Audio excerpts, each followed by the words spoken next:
Estás viendo Canal América, televisión dominicana para el mundo.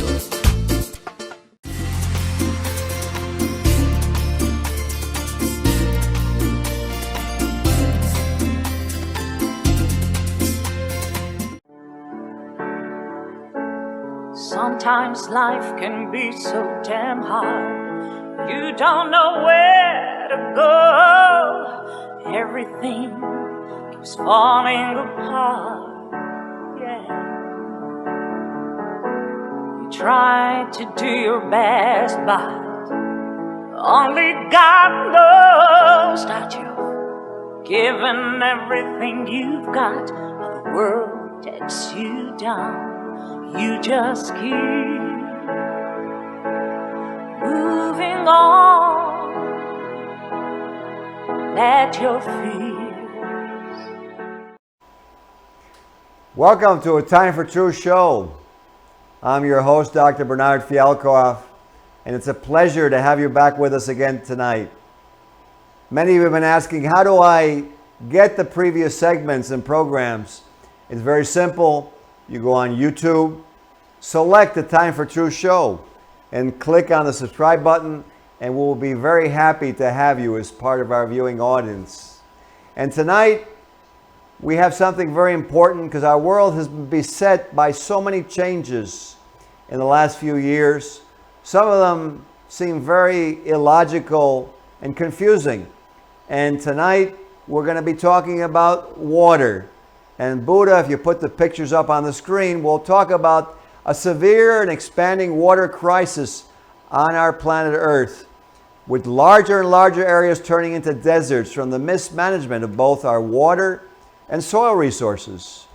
News headlines are screaming about it across many areas of the globe. And alarming photos show reservoirs and rivers at extremely low levels, if not completely dried up. Solutions generally are being proposed along the lines of highly restrictive conservation measures in the effort to try to resolve these issues, but often ending up being more destructive than constructive, lowering food production and thus our food security, inhibiting manufacturing, crashing economies. We're going to be talking about that today with Barbara Wiseman, the International President of the Earth Organization, an environmental nonprofit dedicated to finding and implementing environmental solutions that at the same time enhance the economy. Barbara has co-founded the Earth Organization in 2003 with world-renowned conservationist, humanitarian, and best-selling author Dr. Lawrence Anthony, and there you see her. As International President, Barbara establishes the goals and strategic planning for the organization and has guided its work through a wide variety of programs to implement science-based environmental solutions designed to not only resolve the situation being addressed, but that will also strengthen economic factors in that area. Very logical, very sound approach. The organization's current focus is on implementing cutting-edge water location technology to help resolve their burgeoning water crisis. And Buddha, if you can, I'd like to bring Barbara Wiseman up on the screen with us. Welcome to A Time for Truth, Barbara. How are you? I'm doing fine, Dr. Fialkoff. Thank you so much for inviting me on again. I appreciate it.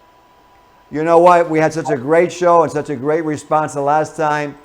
It was a pleasure to have you back. And so please first tell us the story of how the Earth Organization got started.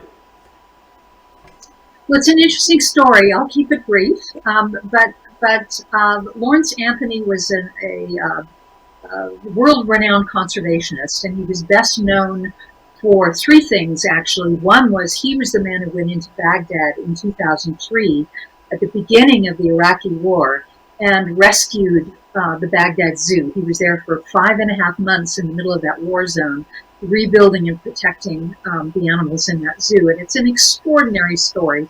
The best-selling book written about it called Babylon's Ark. He was also extremely well known for a legendary relationship he had with a herd of wild elephants in South Africa that he brought to his game preserve. They were going to be put down. He rescued them, and over time developed an absolutely extraordinary relationship with this herd. Again, a best-selling book written about that subject called The Elephant Whisperer. And then the third thing is that he went into the Congo, the Democratic Republic of Congo, in an attempt to work with the largest rebel army in the world, which was oh gosh, I've forgotten their name at the moment, but Joseph Kony was the head of this group. He was, wanted for crimes against humanity in The Hague and that sort of thing. And Lawrence actually went in there to get them to stop killing this species of rhino. The only place this species was left in the world was in the Congo, where this war was going on. And he actually got them to agree to stop killing the species. Anyway, fascinating person. But as a part of his experience in the Baghdad Zoo, he decided that he wanted to start an environmental organization that would be dedicated to finding real solutions, logical, common sense, science-based solutions to the larger environmental issues in the world, and to get them implemented. And at that time, I was the executive director of a good-sized management consulting company. He asked me, we were good friends, he asked me if I would help him start this organization. And so that's where we started, back in 2003. We now have 12 chapters around the world. We actually had more than that, but COVID made some of the chapters in some of the third world countries unviable. Hopefully we'll be able to bring them back in the not too distant future. We have 12 chapters now, and each one taking on important issues in their own area. And then underlying everything else that we do, no matter what hands-on projects we take on, we always have an educational component to raise awareness of the vital partnership that mankind has with the natural world, and getting people to take more responsibility for, more care of the natural world, and have a better understanding of how to do that, and how to actually make choices and decisions that are more constructive when doing things that will somehow impact the world around them. Well, you know what? I think that I feel so comfortable that your group exists, and each time we do a show with you, I really laud you for what you're doing, and because it seems that common sense, logical approaches have gone out the window, or at least that's the way it seems when we hear from the media. So it's really a breath of fresh air, which is why I established this show, A Time for Truth, is to be able to have you on the show to present logic, solutions that work, and to stimulate others to look at these same solutions. So what I wanted to ask you is, because this is quite a topic that you're taking on. So when you take on these environmental situations and issues, how is it that you go about finding the solutions that you advocate for? That's a great question. I'm so glad that you asked that, because a lot of times people look at our organization and they think, like, what do you guys actually do? Because how could one organization be, have brought a solution to the world's largest oil spills? How could one organization have a solution to supplementing water, desperately needed water around the planet? How could one organization be involved in, rescuing animals in, wildlife and war zones? It's like these very, very diverse things. But there's a very exact process that we go through, and it's 5 steps, basically. The first step is we identify an environmental situation that needs to be resolved. And this is actually, that seems like it might be kind of an obvious thing, but very often it's not. Because very often what we're hearing in the media, for example, is not the real truth. It's not really what's going on. And sometimes environmental situations are being completely blown out of proportion, so they're not what is being, what a lot of people think they are. And sometimes the bigger problems aren't even being talked about or are being kind of downplayed. So we have to identify what's a real environmental situation that needs to be resolved. And then the second step is we gather every bit of information that we can find about that subject. We research it thoroughly until we know for sure what is the honest to God source of the problem. And again, very often it can be something that you don't expect. It's not what you thought. It's not what was being promoted in the media. So we find the source, and then step 3 is we identify a solution. And a solution, we have several requirements when we find a solution. One, that solution has to be something that doesn't have other trade-offs. Something that crashes the economy but saves a fish is not a solution.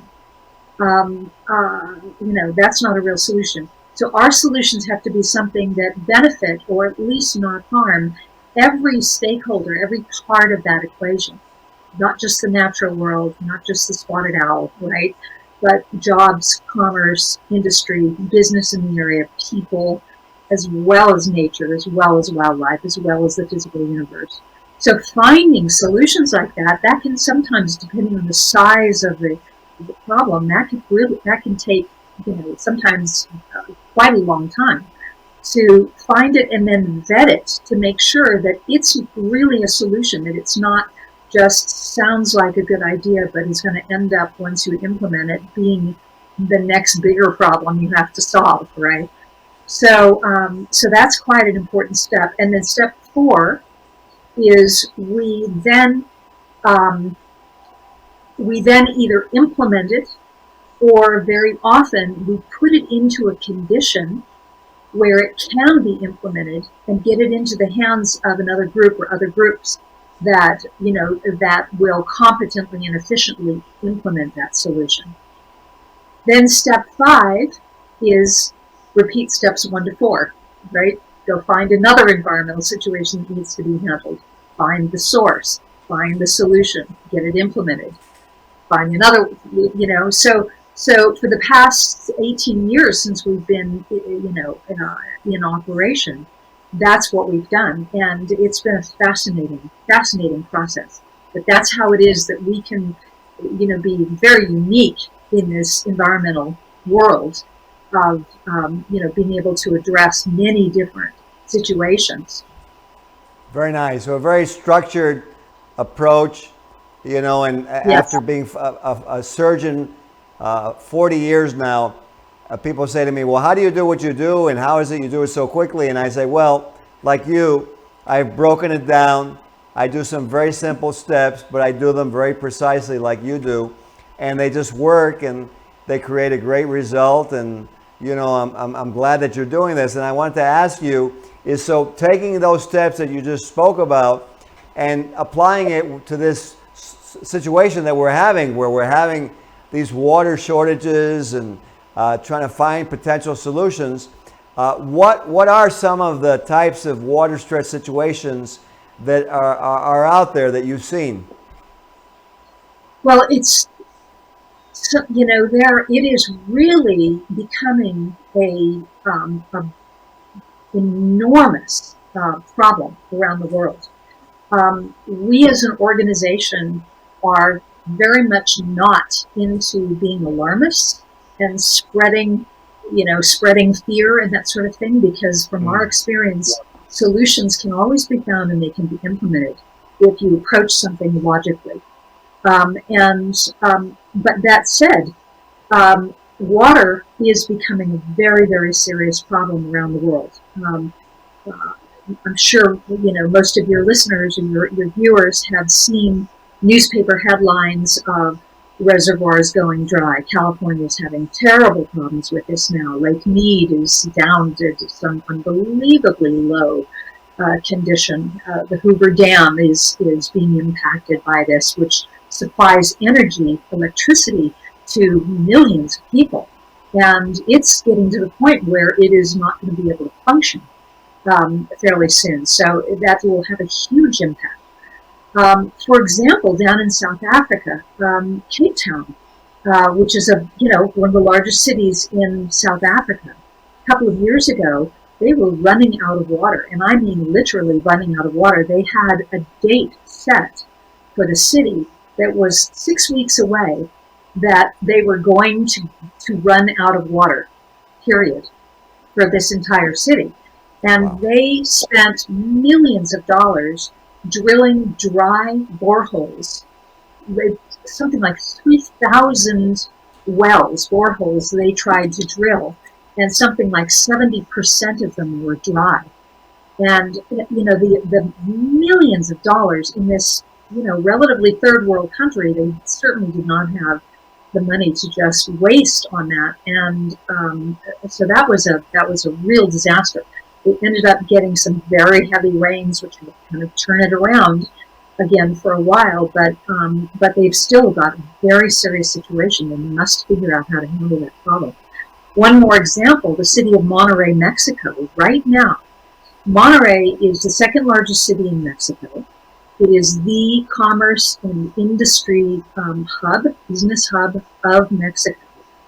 And the drought they're having there and the mismanagement of water, it has been so extreme that right now, it doesn't matter whether you are a resident or a farmer or whatever, the water company turns the water on at 4 a.m. in the morning, and they turn the water off at 10 a.m.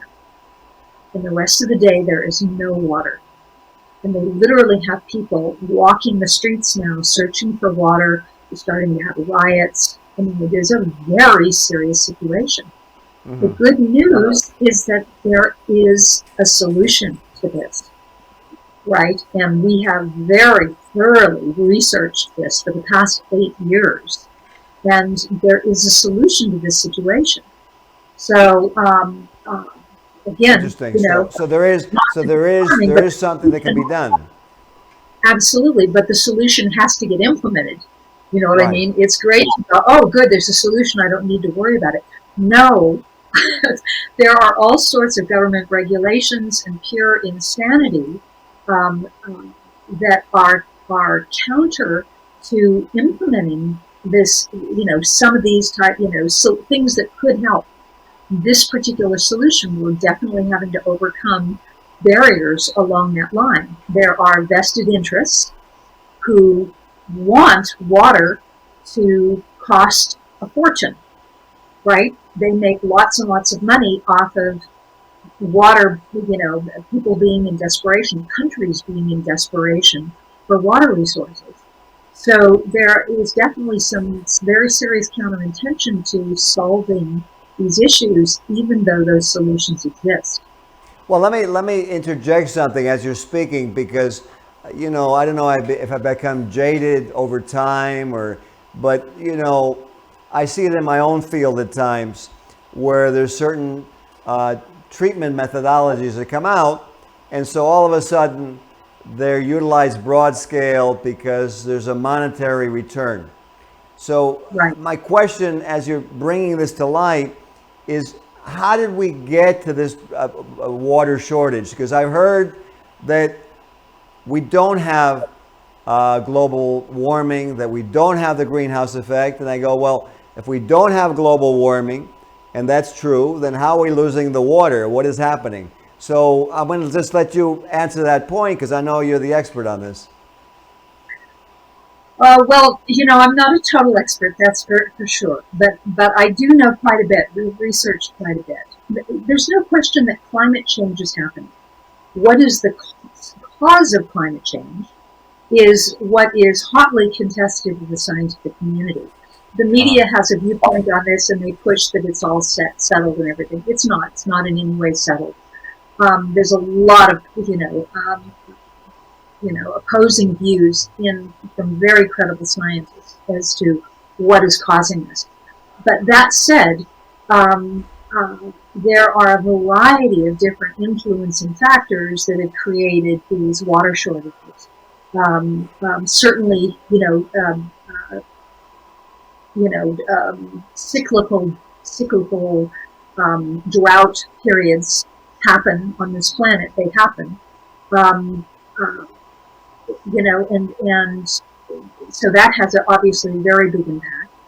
Some of the problems have to do with transnational corporations that have created treaties and contracts with governments. Very easy to do that in, say, corrupt third world governments, where paying people off to make agreements like this that are very destructive to the people of that country, but that government official, whatever, makes a lot of money on it. So there's corruption, which has created treaties, for example, where the country has agreed that no matter what drought stress their country is under, they are committed to providing a certain amount of their water to another country. So even if people in his own country are dying from drought and lack of water, they are still committed and will be held to the agreements to provide their water to some other country. So there are some very crazy things like that going on. And then there is there are government regulations that are based on false data or corruption, other agendas. For instance, in California, one of the craziest things that I've ever seen is, what was the breadbasket of the United States and some other parts of the world was the San Joaquin Valley. This valley that basically stretches from the LA area all the way up to the San Francisco area, that was one of the most productive agricultural areas in the world. And several years ago, the California government, at the behest and at the influence of some environmental groups that had not giving them the benefit of doubt, had not fully researched this. And what the result of it was is that they shut off an enormous amount of water to the farmers in that entire region to reroute this water and protect one particular fish that was endangered. Right? Now, that's crazy. I literally remember as a kid driving up that valley and, it just being beautiful with the amount of produce and orchards and just nonstop for hundreds of miles. When you drive up there now, about every fourth farm is either out of business or the land is absolutely a dust bowl. And they have these huge billboards that say the EPA did this, because it was the EPA, the Environmental Protection Agency, that was the primary government agency that created this problem. It's crazy. So, I could go on and on. There are a lot of different influences on this, on this issue, and they have to be addressed and sorted out. But again, the good news is that there actually is a solution that can be implemented relatively. Well, that's what I was curious about, because wow, this is really an important topic, obviously, because we can't live without water. What is the solution that exists? Well, the solution is what we've named deep-seated water. It was discovered back in the 1930s by a geologist at the time, that there is a source of water that is coming up from far below the shallow aquifers that something like 90% of the wells that are drilled on this planet go into just these shallow aquifers that are anywhere from 10 feet down to a couple 100 feet down. But this geologist discovered that there was water coming up from far deeper sources and huge, massive reservoirs of it